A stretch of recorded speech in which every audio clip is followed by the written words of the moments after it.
আলতো হাসি আলতো ছোঁয়ায় সব কথা তোমাকে বলে দেওয়া যায়।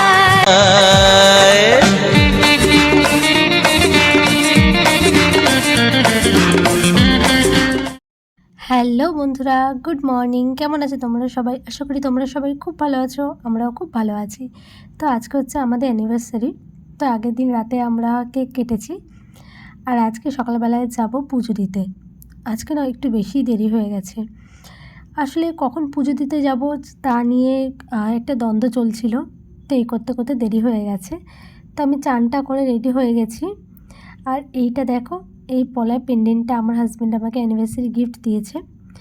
তো ও গেছে স্নান করতে, তার সাথে আমার ছেলেকেও চানটা করিয়ে দিচ্ছে।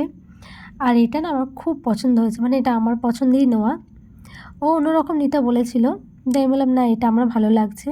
ও বলে যখন তুমি পরবে, তোমার যখন পছন্দ, তাহলে এটা নিয়ে নাও। তো যাই হোক, আমি মোটামুটি রেডি হয়ে গেছি। এবার বাবু এলে বাবুকে রেডি করব। তো চলো, আর পিছনে না মা বসে আছে, আমি না এখনই মায়ের গায়ে পরে পড়ে যেতাম। তো আমি রেডি হয়ে গেছি, টুবাইও এদিকে রেডি হয়ে গেছে। তো এবার যাব সোজা হতে সর্বমঙ্গলা মন্দিরে। প্রথমে ভেবেছিলাম যে হনুমানজির মন্দিরে যাব, দিয়ে তারপরে ভাবলাম প্রতি বছরই সর্বমঙ্গলা মন্দিরেই যাই।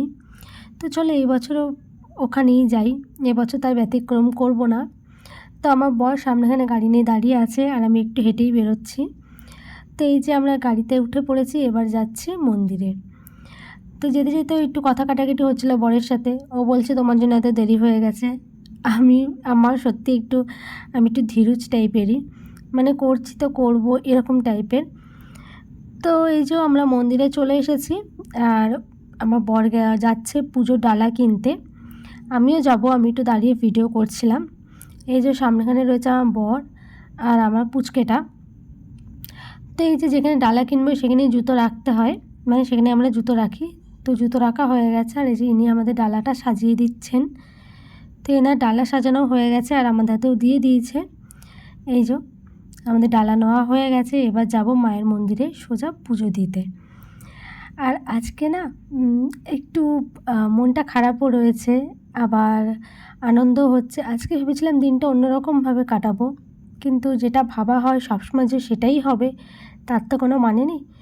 কিন্তু যেটুকু হচ্ছে আমাদের জন্য সেটাই অনেক।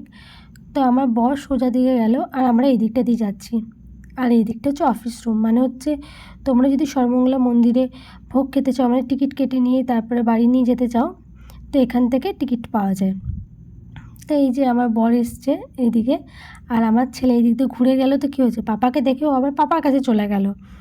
আর এদিকে পুজো দিতে এসেছি, আর অপর সাইডে সোজাসুজি যে জায়গাটা আছে সেখানে বিয়ে হচ্ছিল।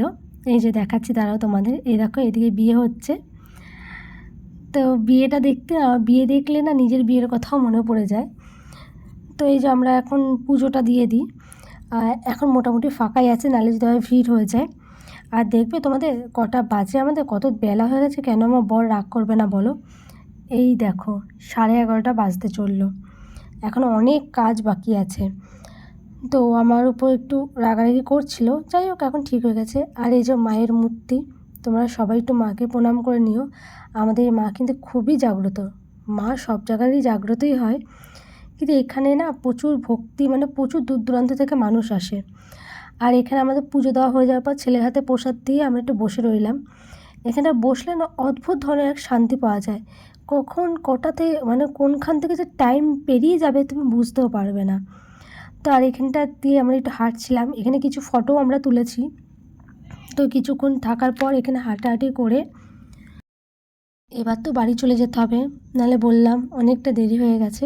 আর সন্ধ্যেবেলায় না একটা ছোট্ট একটু প্রোগ্রাম আছে, যেটা তোমাদের সন্ধ্যেবেলাতে আমরা দেখাচ্ছি। আর এই যে আমরা অনেকক্ষণ বসে থাকার পরে এবার যাচ্ছি বাড়ি। আমার ছেলেকে দেখেছো, ওর অঙ্গি ভঙ্গি ওর কখনো শেষ হবে না। ও সব সময় এরকম একবার পাগুলো ঘুরিয়ে যাবে, একবার হাতটাকে ছড়াবে, এইভাবে ও হাঁটতে থাকবে। আর এইখানটা জানো, একবার আমার ছেলে প্রচুর জোরে পড়ে গেছিলো। তো সেটাই আমি আমার ছেলেকে বলছিলাম। আর এখানে আমরা বাইরে বেরিয়ে এসেছি, যে আমার বর গাইড নিয়ে চলে এলো। এরপর আমরা যাব একটু শ্বশুরবাড়িতে, মানে আমার শ্বশুরবাড়িতে যাব, যেটার ভিডিওটা না আমি করেছিলাম, দিয়ে খুব একটা ভালো আসেনি ভিডিওটা, যার জন্য ভিডিওটা আর দিলাম না। ভিডিওটা বলতে পারি এডিটই করে দিয়েছি। তো এবার আমরা যাব শ্বশুরবাড়ি। তারপরে শ্বশুরবাড়ি থেকে এসে আমরা আমার বাপের বাড়ি যাচ্ছিলাম। তো রাস্তার মধ্যে আখের রস দেখতে পেলাম। তো আমার ছেলেকে আর আমরা অনেকক্ষণ ধরে যেহেতু রোদের মধ্যে ছিলাম, তাই জন্য একটু আখের রস খাচ্ছি। আর আখের রসে দেখো অর্ধেকটার বেশি ফেনা, মানে রস রয়েছে একটুখানি আর ফেনাতেই ভর্তি। তো এই যে আমি আখের রসটা খাচ্ছি, আর খেতে আমার খুব ভীষণই ভালো লাগে। আর আমার ছোটোবেলায় আমার ছেলেকে আমি এটা বলতাম কোল্ড ড্রিঙ্কস বলে এই আখের রসটা খাওয়াতাম। এখন তো বড় হয়ে গেছে, বদমাইশও বেশি হয়েছে। তো এবার সোজা সন্ধেবেলাতে চলে এসেছি, মানে দুপুরবেলাতে এই যাই হোক টুকটাক খাওয়া দাওয়া হয়েছে। সন্ধেবেলায় যাচ্ছে এটা বন্ধুর বাড়িতে, আর আমি আমার একটা নতুন কুর্তি পরে নিয়েছি।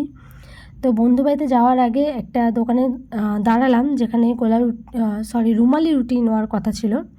তো সেখানে দাঁড়িয়ে রয়েছে রুমালি রুটি নেবো বলে। তো এখান থেকে রুমালি রুটি আমাদের নেওয়া হয়ে গেছে, নিয়ে যাচ্ছি বন্ধুটার বাড়িতে।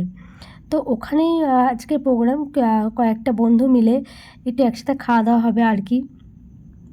তো তোমাদের সাথে কথা বলতে বলতে বন্ধুদের বাড়িতেও চলে এসেছি। আর এসে দেখছি দেখো ননির অবস্থা, ননি খেলতে আরম্ভ করে দিয়েছে। আর এইদিকে রয়েছে আমার বোন আর খুকুদি, ওরাও গল্প করছে।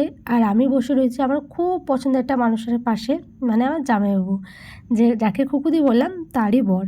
তো এখানে কিছুক্ষণ গল্প করার পর তাদের ছাদে চলে গেছিলাম। আর ছাদে খাচ্ছিলাম চিকেন কাবাব, যেটা দারুণ করেছিল, দারুণ বানিয়েছে পুরো রান্নাটা, মানে চিকেন কাবাব, তারপরে বাটার চিকেন, সবই একটা দাদা যাকে বলি সে বানিয়েছে, মানে তিনুদা। তো তোমাদের দ্বারাও দেখাচ্ছি কে। আর এখানে সবাই মিলে আমরা যেহেতু গল্প করছিলাম, আর এই দেখো ইনি হচ্ছে তিনুদা, ইনি সমস্ত রান্না বানিয়েছে, যেগুলো খেতে দুর্দান্ত অসাধারণ হয়েছে। আর আজকে আমিও খেতে খেতে এই ব্লগটা এখানেই শেষ করছি। আশা করি আমাদের অ্যানিভার্সারি ব্লগটা তোমাদের ভালো লাগলো। ভালো লাগলে প্লিজ এটা লাইক করে দিও, চ্যানেলটা সাবস্ক্রাইব করে নিও। বাই।